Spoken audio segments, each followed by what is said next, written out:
అందరికీ నమస్తే. పట్నంలో పల్లె రుచులు ఛానల్కి స్వాగతం. ఏమ్మా, ఇప్పుడు నేను వండి చూపించబోయేది ఏంటనుకుంటున్నారు? కందిపప్పు, మెంతికూర, టమాటా వండుతున్నాను. అది నేను ఎలాగ వండుతున్నానో, మరి ఎలా చేస్తున్నానో అన్నీ మీకు చూపిస్తాను, చూడండి.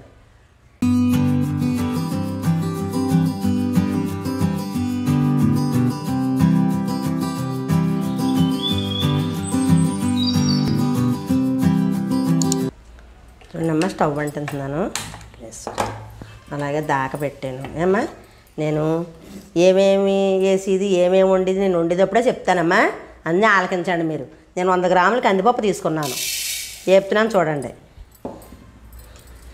ఇది మనం 100 గ్రాముల కందిపప్పు తీసుకుని ఇందులో వేసుకున్నాం దాకలోని. మనం కొంచెం దోరగా వేపుకుంటే మనకు పప్పు ఏ పప్పు వండుకున్నా మనకి కమ్మగానే ఉంటుంది, రుచిగానే ఉంటుంది అనమాట.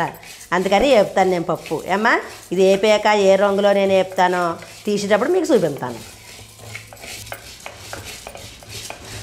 అమ్మ, కందిపప్పు మనకి ఇలా ఉడకాలంటే మామిడాకు తెచ్చుకుని 2 ముక్కల కింద వేసుకుని ఉడికేటప్పుడు వేసుకుంటే కూడా మన పప్పు బేగా ఉడికిపోద్ది. చూసారమ్మా, దోరగా ఎలాగ వేగిందో. ఇప్పుడు 5 నిమిషాలు అయ్యింది. నేను ఇందులో వేసి ఇక చూడండి దోరగా ఎలాగ వేగిందో. తీసేస్తున్నాను. నేను పక్కకు తీసేసి దాకా పెట్టాను కదమ్మా. నేను ఇప్పుడు దాకా పెట్టాను, మంచినీళ్ళు పోతున్నాను చూడండి. నేను మంచినీళ్ళు మరి పప్పు మరి నీళ్ళు మరగాలి కదమ్మా. ఇలాగా నేను పప్పు కడుగు తెచ్చుకుంటాను. ఈ పప్పు వేపేసాను కదా, కడుక్కొని తెచ్చుకుంటాను. చూడమ్మ, నీళ్ళు పోసి మూత పెట్టాను కదా. మరి ఇప్పుడు ఈ పప్పు మనం వేపిన పప్పు అమ్మ మనం 2-3 చుట్లు కడుక్కోవాలి. శుభ్రంగా మనం రాళ్ళు ఏరేసుకుని వేపుకున్నాం కదా. వేపిన పప్పు మనం 2-3 చుట్లు కడిగేసాము. ఇప్పుడు ఇందులో వేస్తున్నాం చూడండి.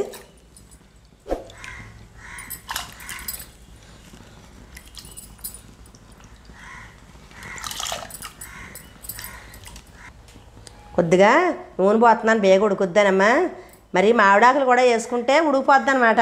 అలాగే అనేవారు మామిడాకులు కూడా వేసుకోమని, బేగ ఉడికిపోద్దని మూత పెడుతున్నాను. చూడండి అమ్మా, పప్పు ఎలా ఉడుకుతుందో. మూత తీసాను కదా. మనకి ఇప్పుడు కొంచెం మరి ఉడికిమాడం మొదలెట్టింది కదా. మనం ఏం వేసుకుంటున్నాం? మెంతికూర వేసుకుంటున్నాం చూడండి. నేను ఆకులన్నీ శుభ్రంగా ఒలుసుకుని కాళ్ళ కాకుండా శుభ్రంగా కడుక్కుని ఇక్కడ పెట్టుకున్నాను అనమాట. ఏమో ఆకులే ఒలుసుకోవాలి మన పప్పులోకి. వేసేస్తున్నాను, ఇలా కడిగి పెట్టాను.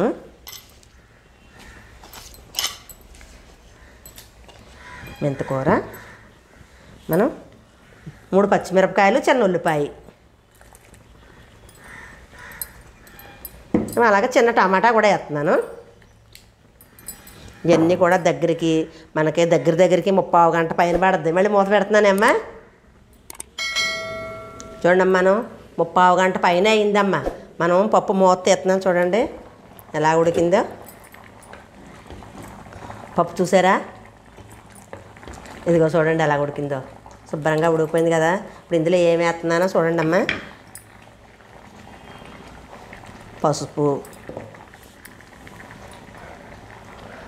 కారం, అలాగే కొంచెం ఉప్పు.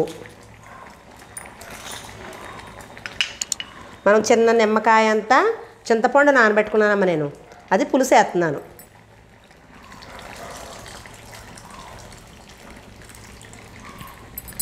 పులుసు వేసిన తర్వాత మనం ఇలా కలుపుకోవాలి. పులుసు మనం ఉప్పు, కారం, పసుపు అన్నీ వేసాం కదా. మరి ఒక 5 నిమిషాల పైనే మనం మళ్ళీ ఉడికించుకోవాలన్నమాట. అందుకని మళ్ళీ మూత పెడుతున్నాను. చూడండి అమ్మ, మూత వేస్తున్నాను. మరి ఇప్పుడు ఎంతసేపు అయింది అనుకుంటున్నారు? ఎలా ఉడుకుతుందో చూడండి. మరి 8 నిమిషాల పైన అయింది నేను చింతపండు పులుసు వేసి. ఏమ్మా, ఇప్పుడు మరి నేను పక్కన పెడుతున్నాను చూడండి పప్పుని. మంచి నూనె పోతున్నాను. మరిగాక నేను తాలింపు వేస్తాను, మళ్ళీ చూపిస్తాను మీకు నేను. చూసారా అమ్మా, మనం ఈ నూనె మరిగేలాగా కొంచెం మా అబ్బాయికి మరి బద్దబద్దం ఉంటే నచ్చదమ్మా, మొత్తం అంతా కలిసిపోవాలి. అందుకని కొంచెం పప్పు తగ్గట్టు తిప్పుతున్నాను. ఏమ్మా, నేను చెప్తున్నాను ఆలకించండి అమ్మా. ఏంటి ఒక్కొక్కడు ఇదిగో చూడండి మెత్తగా అయిపోయింది. చూసారు కదా. పిల్లలకు మాత్రం అమ్మ కాయగూరలో మీరు ఆకుకూరలో పప్పులు మాత్రం పెట్టాలి. మళ్ళీ చెప్తున్నాను, ఏమనుకోకుండా అన్నీ కూడా పెడితే మనకు పిల్లలకి బలంగా ఉంటుంది, మనం చదువుకునే వాళ్ళు కూడా మంచిదన్నమాట. పప్పు తాలింపుకమ్మా నేను చూడండి ఎల్లుల్లిపాయలు తీసుకుని చితగొట్టుకుని ఇందులో వేసుకుంటున్నాను మంచి నూనెలోని. ఈ ఎల్లుల్లిపాయలు కూడా మనం అమ్మ వేసుకున్న తర్వాత ఇలా కొంచెం వేపుకోవాలి. కొంచెం దోరగా వేపుకున్నాక ఏమ్మా నేను మళ్ళీ ఏమి వేస్తానో చూపిస్తాను. ఈ ఎల్లుల్లిపాయ దోరగా వేగితేనే మనకు కమ్మగా రుచి వస్తుంది అనమాట. ఒకటి వేసి ఎండుమిరపకాయలు వేస్తున్నానమ్మా. 3 ఎండుమిరపకాయలు చిదుముకున్నాను. అలాగే 4 కరివేపాకు రబ్బలు, కొంచెం జీలకర్ర, కొంచెం సాయి మినపప్పు, ఆవాలు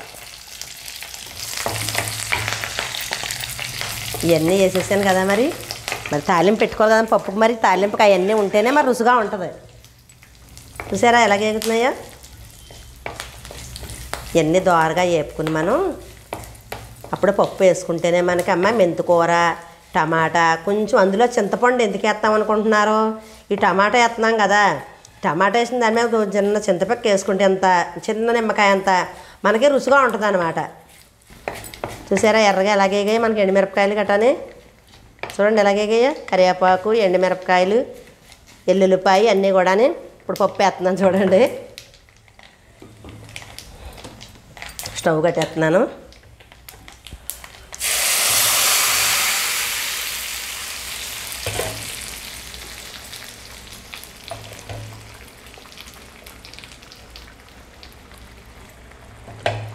ఏమ్మా అయిపోయింది కదా మరి పప్పు. స్టవ్ కట్టేసాను. పప్పు తాలింపు ఎలాగేసానో చూసారా అన్నీ. మనం ఇలాగ వేసుకుంటే అమ్మ మెంతికూరకి ఆ టమాటా ఆ చింతపిక్క వేసుకుంటేనే మనకు రుచిగా ఉంటుంది అనమాట. మీరు పిల్లలకు మా మనవరాలు అలాగే తింటుందమ్మా. మీరు పచ్చిమిరపకాయలు, ఎండుమిరపకాయలు ఏరేసి పోపులు పక్క నుంచి తీసి పిల్లలకి ఆ ఏం తిన్నంటే పక్క నుంచి పప్పు తీసి కలిపి పెట్టాలి. మెంతికూర అయితే చాలా మంచిదమ్మా. అలా చెయ్యండి. చూసారమ్మా మెంతికూర, కందిపప్పు, టమాటా కలిపి నేను వండాను.